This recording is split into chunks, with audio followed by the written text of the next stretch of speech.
India में religion and entertainment का topic हमेशा सेंसिटिव रहा है। इसलिए बॉलीवुड में एक फिल्म आने से पहले ही उस पर कंट्रोवर्सी शुरू हो गई। लोग कह रहे रिलीज से पहले ही बैन कर दो, जिसका नाम है घूसखोर पंडित। कुछ लोग कह रहे ये ब्राह्मण और पंडित कम्युनिटी की इंसल्ट है। दूसरी तरफ दूसरे लोग कह रहे कि ये सिर्फ करप्शन और सैटायर फिल्म है। सबसे पहले घूसखोर पंडित मनोज वाजपेयी की अपकमिंग फिल्म बताई जा रही है, जिसका कॉन्सेप्ट रिपोर्टेडली करप्शन और सिस्टम हिपोक्रेसी पर बेस्ड है।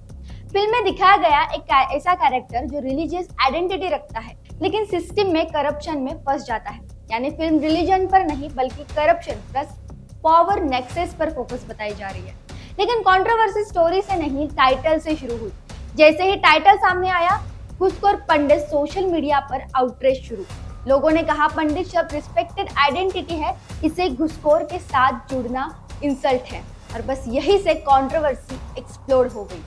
टाइटल सामने आते ही कई रिलीजियस और सोशल ऑर्गेनाइजेशंस ने प्रोटेस्ट शुरू कर दिए। उनका कहना था कि फिल्म का टाइटल ऑफेंसिव है, ब्राह्मण समाज की इमेज खराब कर रहा है, समाज में गलत परसेप्शन बनेगा। कुछ जगह मेमोरेंडम दिए गए, बैन डिमांड हुई, एफआईआर की मांग उठी, सोशल मीडिया पर हैशटैग ट्रेंड करने लगे। कुछ ग्रुप्स ने कहा अगर किसी और रिलीजन के साथ ऐसा टाइटल होता तो इमीडिएट बैन हो जाता। यानी इश्यू सिर्फ फिल्म नहीं रहा, आइडेंटिटी पॉलिटिक्स बन गया। अब फैक्ट्स, ट्रस्टेड मीडिया रिपोर्ट जैसे दैनिक जागरण और इंडियन एक्सप्रेस के अनुसार फिल्म टाइटल पर ऑब्जेक्शन आए, प्रोटेस्ट हुए, लीगल कंप्लेंट्स की बातें सामने आई, कंट्रोवर्सी पॉलिटिकल डिबेट बन गई।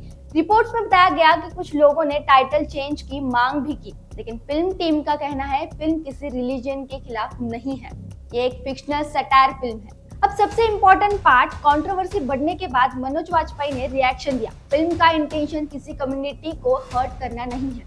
उन्होंने लोगों की फीलिंग्स एक्नॉलेज भी की। उनका स्टैंड बैलेंस था, ना पूरी तरह डिफेंसिव ना अग्रेसिव। लेकिन उनके स्टेटमेंट के बाद कंट्रोवर्सी और वायरल हो गई। कुछ लोग बोल रहे मनोज वाजपेयी सही है, पहले फिल्म देखे फिर जज करो। दूसरे बोल रहे टाइटल ही ऑफेंसिव है, कॉन्टेक्स्ट की जरूरत नहीं। अब neutral reality, film announce, title पर ऑब्जेक्शन, प्रोटेस्ट हुए, मनोज वाजपेयी ने क्लैरिफिकेशन दिया, लेकिन फाइनल जजमेंट फिल्म रिलीज के बाद ही पॉसिबल है। अगर फिल्म सच में कम्युनिटी इंसल्ट करती है तो बैकलैश जेन्युइन होगा। अगर सिर्फ सटायर है तो कंट्रोवर्सी अननेसेसरी साबित होगी। कभी कभी कंट्रोवर्सी रियल से ज्यादा वायरल होती है। इस केस में कंट्रोवर्सी से ज्यादा फैक्ट्स कम क्लियर है। अब आप बताओ, क्या ये फिल्म जेन्युइनली ऑफेंसिव है या बिना देखे कंट्रोवर्सी बनाई जा रही है? आपको इसके बारे में क्या लगता है? कमेंट में जरूर बताएं।